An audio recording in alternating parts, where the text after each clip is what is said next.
आज हेलो परम सौभाग्यर दिन जोटा कि हरिकृष्ण मुनि आ सुक मुनि बासभवन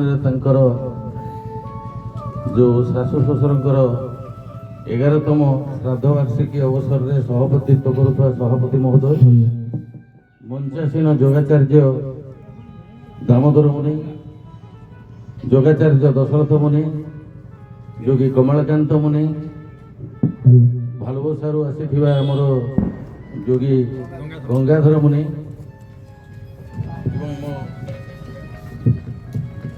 हेलो मो कृपा सिंधु मुनि दयानिधि मुनि गदाधर मुनि आ मो सम्मुख उपस्थित थिबा समस्त मुनि मुनिमती मुनिकुमार मुनिकुमारी तांकर बंधु बांधव जिज्ञासु ग्रामवासी वृंद एवं आमको वाद्य यंत्र सहायता करथवा वाद्यकार भाई गंगाधर बाबू आउ चंद्रकांत बाबू नरोत्तम बाबू आउ डाकबाजी यंत्र सहायता करथवा भाई रोसई भाई ये समस्त को योगी हरिकृष्ण मुनिर सप्रेम जय जी जय जी जय जी।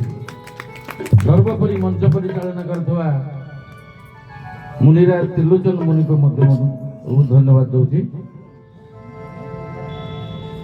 तो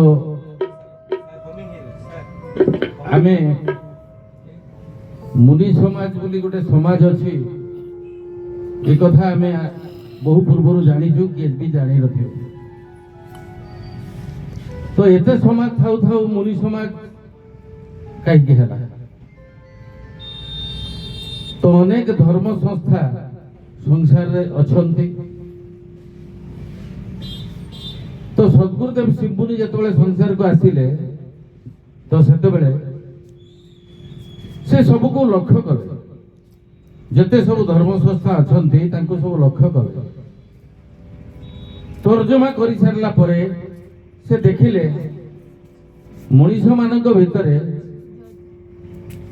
जो जेते प्रकार धर्म संस्था अच्छी प्राय तो बंधन भितर समस्त समस्त को रखुछन। तो सेथिपाई सीए मुनि समाज गठन कले।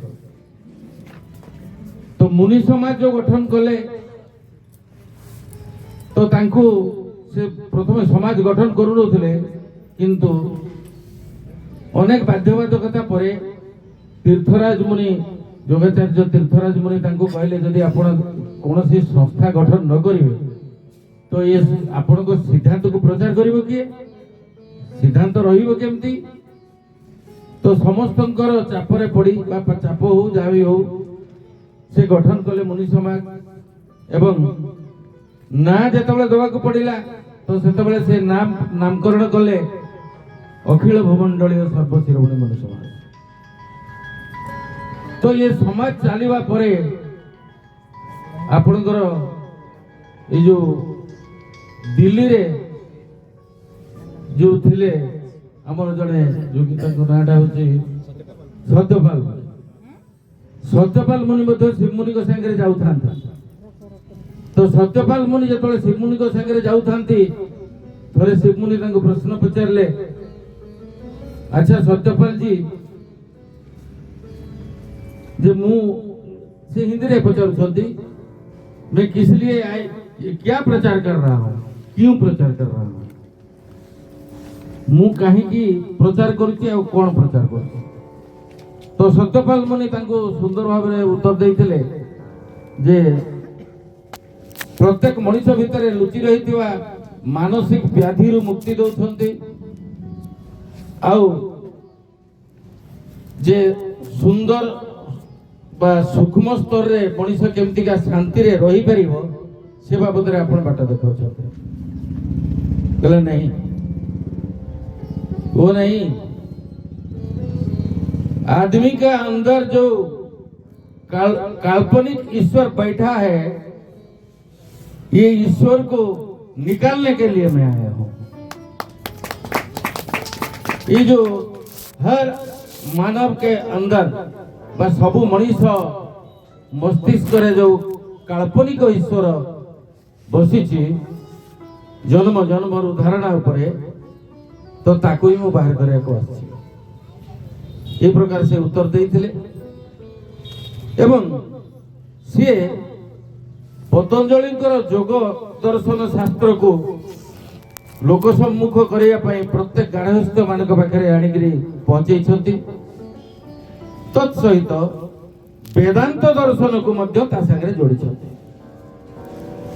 ସେଇଥିପାଇଁ ବୋଧ ହୁଏ ତାଙ୍କର ବାଣୀ ଚତୁଷ୍ଟୟ ଯୋଉ ଅଛି ସେ ବାଣୀ ଚତୁଷ୍ଟୟରେ ସେ ଲେଖିଥାନ୍ତେ ତ ସାଧନ ମେ ଶକ୍ତି ହେ, କିନ୍ତୁ ନା ସେ ତାହା ଲେଖି ନାହାନ୍ତି। ସେ ଲେଖିଛନ୍ତି କ'ଣ? ଜ୍ଞାନ ମେ ଶକ୍ତି ହେ।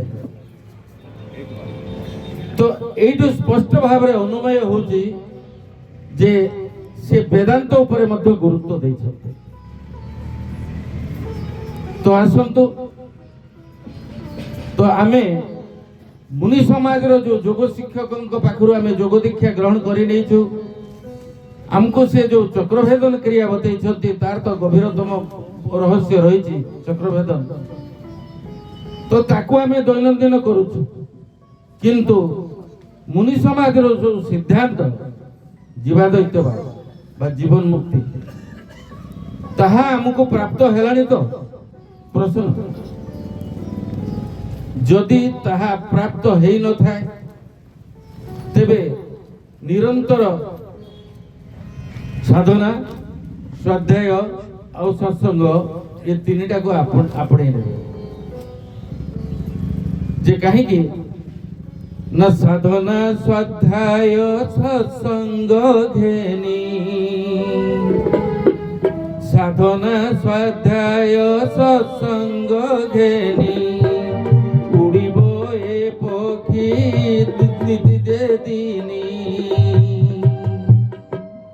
साधना स्वाध्याय सत्संग तीनटा को लेकिरी जेतबेले से चलिबो तेबे तार शारीरिक उन्नति, मानसिक उन्नति आउ आध्यात्मिक उन्नति ये तीन प्रकार उन्नति हबो।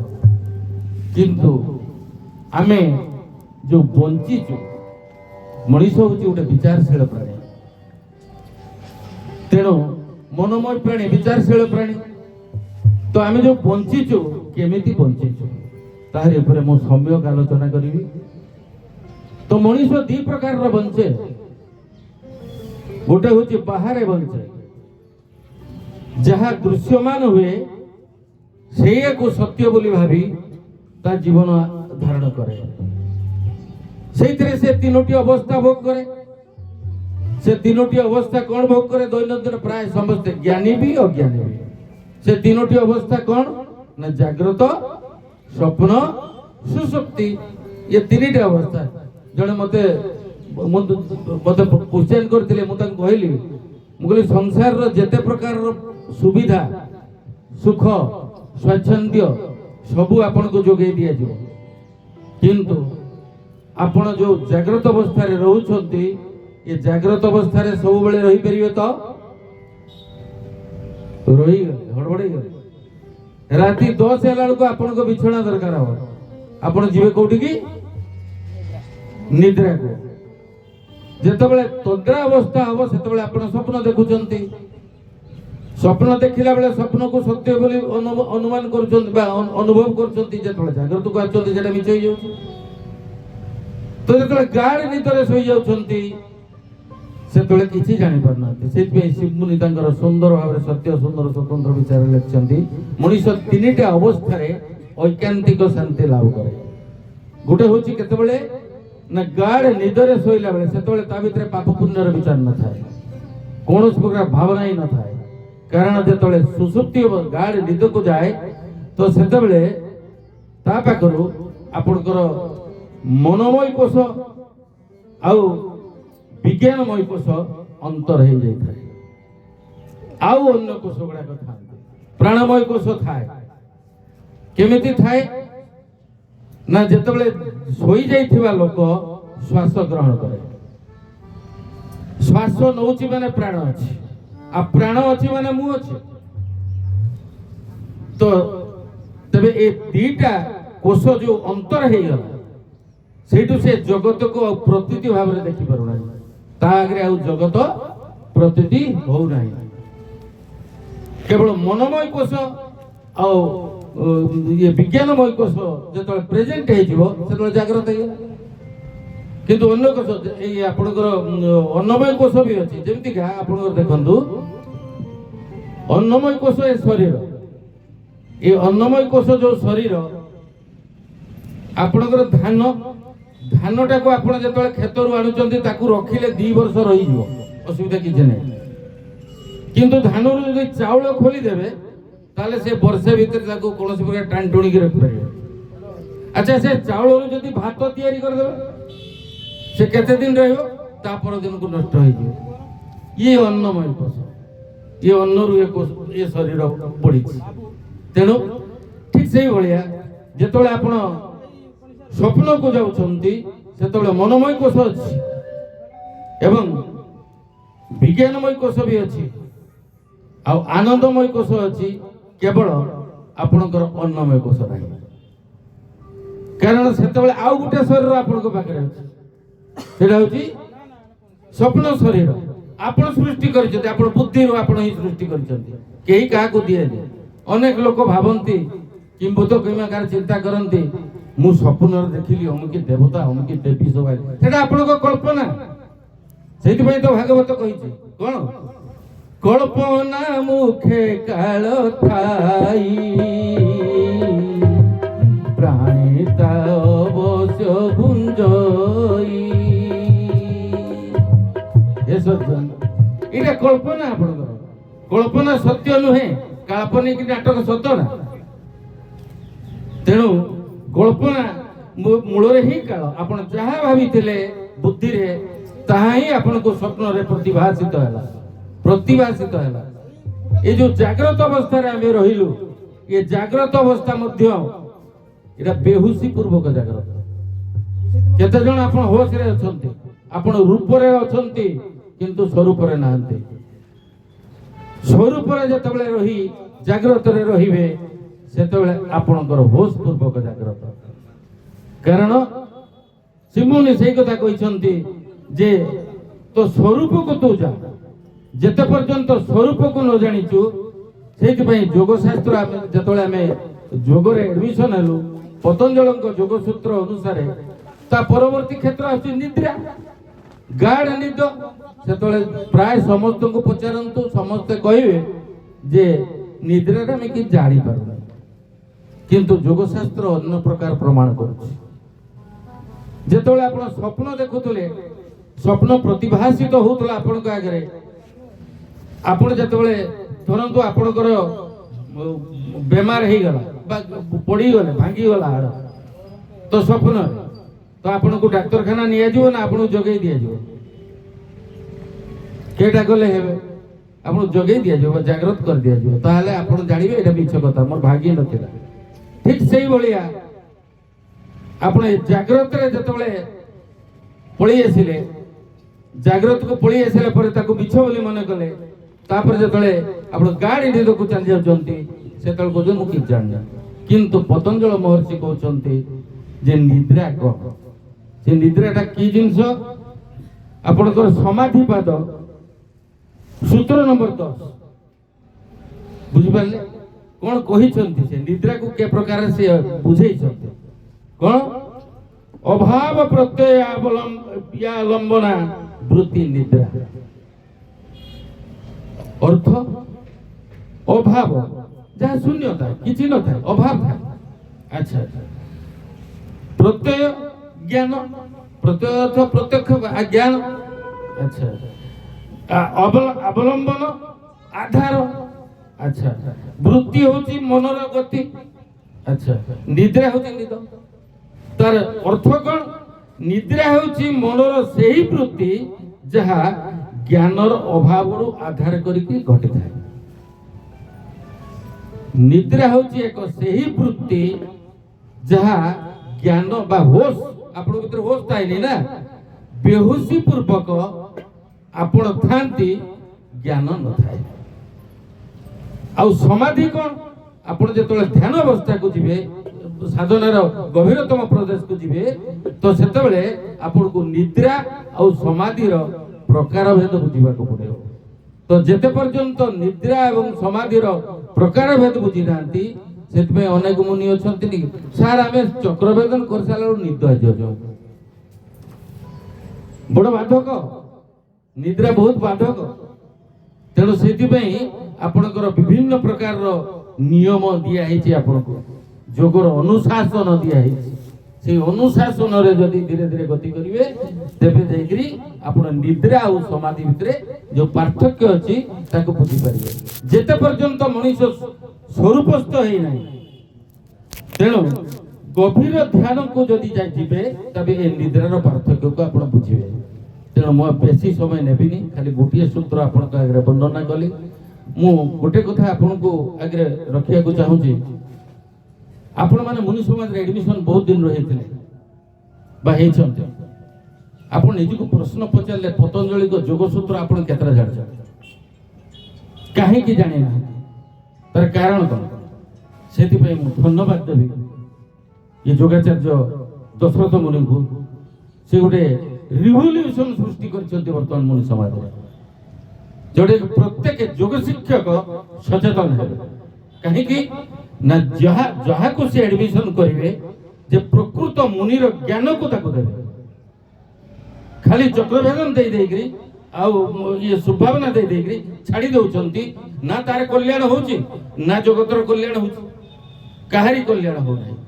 तेणु शिवमुनि से कथा कहते जे मो पाखे मो जो जोगर एडमिशन हवा पूर्व सर्वप्रथम आगे जान कारण मुनि समाज को जो मैंने आसवे से रही पारती ना कारण किछि लोक देखा आसती किछि लोक शुणा आसती आउ जो मैंने जाना आसती से मैंने मुनि समाज रे आउ जो मैंने देखा आउ शुणा लोक मुनि समाज रही पारे ना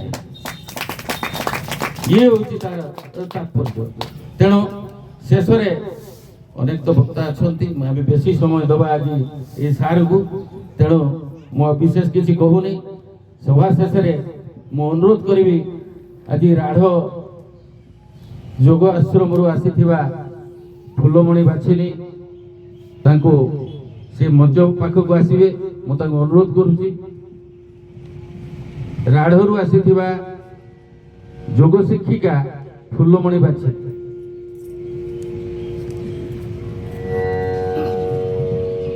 कर कमल ये उपढौकनटी प्रदान करा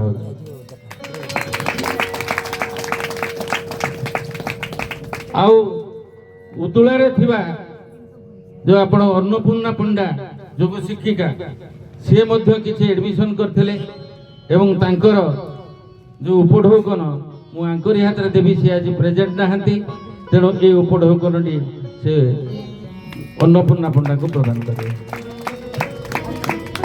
श्री आत्मन सप्रेम देजी आमर यही वर्ष हूँ उड़ीसा प्रांत रौप्य जयंती पालन है अर्थात 25 वर्ष पूर्ति है उड़ीसा प्रांत जो स्वतंत्र गठन है तार रेजिस्ट्रेशन है 2000 मसीह से 25 वर्ष पूर्ति है ये वर्ष गोटे स्वतंत्र नियम है जो मैंने एडमिशन कर गोटे बरंग हो दीटा बरंग हो उड़ीसा सारा जिते एडमिशन कर समस्त गोटे गोटे 500-700 टंकार बैग दिखाई कहीं जो प्रिंट होती रौप्य जयंती समारोह 2025 लिखाई सब योग शिक्षक मान दिखाई तेणु जिते लोक एडमिशन कर जो योग शिक्षक मान सब योग शिक्षक मान दिखाई केवल ये नुह आउ ये मयूरभंज जिले में यथर बोधे 18टा 20टा योग शिक्षक एडमिशन करते समस्त को दि जाए। जय जी धन्यवाद। तेणु जदि आम निजर भावना को चेंज करि परिबा परिवर्तन करि परिबा तेबे हबो कोन ना हमर विचार बदली जीवो भावना जदि परिवर्तन हैला विचार बदली जीवो शुभ भावना को हजम कर दियंतो शुभ भावनाटा को आपण हजम कर दियंतो अमर मुहि बोली कहउछंती किए अमर आपण जहा को जानि कि जीवन सारा घुरी सी आपण अमर ना आपण को भितर जहा जानी नाहंती एवं गुरु जणैबा को आसंती सेटा अमर आपण कहा भितर अछंती आपण जहा को जानी करी संसार रे दुख पाउचंती ସିଏ ଆପଣ ନୁହନ୍ତି। ଯେ କଥାଟା ଆପଣଙ୍କୁ ଗୁରୁ ଜଣାଇବା ପାଇଁ ଅଛନ୍ତି ସେ ହିଁ ଅମର। ସେଇଟାକୁ ଜାଣିବାକୁ ପଡ଼ିବ। କେମିତି ଜାଣିବେ ନା ସୂତ୍ର ମଧ୍ୟ। ସେଥିପାଇଁ କ'ଣ ହେଲା ନା ଆପଣଙ୍କର ଭାବନା ବଦଳିଲେ ବିଚାର ବଦଳିଯିବ, ବିଚାର ବଦଳିଗଲେ ଆପଣ ବାଣୀ ବଦଳିଯିବ, ଆଉ ବାଣୀ ବଦଳିଗଲେ ଆପଣଙ୍କ ବ୍ୟବହାର ବଦଳିଯିବ, ଆଉ ବ୍ୟବହାର ବଦଳିଗଲେ ଆପଣଙ୍କ ବାତାବରଣ ବଦଳିଯିବ, ଆଉ ବାତାବରଣ ବଦଳିଗଲେ ସଂସାର ବଦଳିଯିବ। ଇଏ ହେଉଛି ମୁନି ସମାଜର ଟ୍ରିକ୍। ତେଣୁ ସର୍ବଶେଷରେ ମୋତେ କହିବି ଯେ ଚ୍ୟୁତ ପୋକ ହେଲେ କୋକିଳ ଆସିବ, ଭାସିବ ମଧୁର ଭାଷା। ଚ୍ୟୁତ ପୋକ ହେଲେ କୋକିଳ ଆସିବ, ଭାସିବ ମଧୁର ଭାଷା। ପ୍ରାଣ ପୋକ ହେଲେ ପରାଣ ଦେବତା, ପ୍ରାଣ ପୋକ ହେଲେ ପରାଣ ଦେବତା। ପୂରଣ କରିବେ ଆଶା, ଓ ପୂରଣ କରିବେ ଆଶା। ସଜ୍ଜନ ବହୁତ ସମୟ ଧରି ମୋ କଥାକୁ ଆପଣମାନେ ଶୁଣିଥିବାରୁ ଯୋଗୀ ହରିକୃଷ୍ଣ ମୁନି ଆପଣଙ୍କୁ ପ୍ରଣାମ ପୂର୍ବକ ସପ୍ରେମ ଜୟଜୀବ ଜଣାଉଛି ଏବଂ ମୋ ବାଣୀକୁ ବିଶ୍ରାମ ଦେଉଛି। ଜୟଜୀବ।